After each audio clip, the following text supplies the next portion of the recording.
15.000 euro, il rifiuto. Un pezzo di terra, un fazzoletto di campo nella Marmilla, dove il silenzio è interrotto solo dal vento.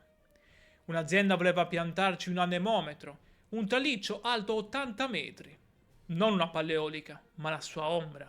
Lo strumento per misurare il vento e studiare come prendersi il nostro cielo. In pratica, l'apripista della speculazione. Io sono Matteo e ti ringrazio per essere qui, sull'Isola in Forma. C'è una forza tra queste colline, che non si misura in kilowatt, ma in dignità.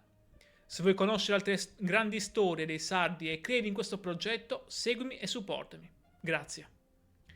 Il prezzo per un solo anno di affitto? 15.000 euro. Soldi facili, quasi un miraggio in questi tempi di siccità e fatica. Bastava una firma per avere un piccolo tesoro senza muovere un dito, ma qualcuno ha detto no. Il sindaco di Villanova Forum, Maurizio Onnis, lo ha annunciato con la fermezza di chi sa di non essere solo.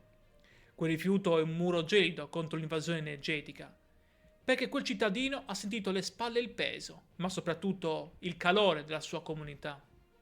È un legame antico, immobile, che impedisce di essere venduti al miglior offerente, perché se il campo cade, cade il vicino, e la transizione non può essere un banchetto sulla nostra pelle.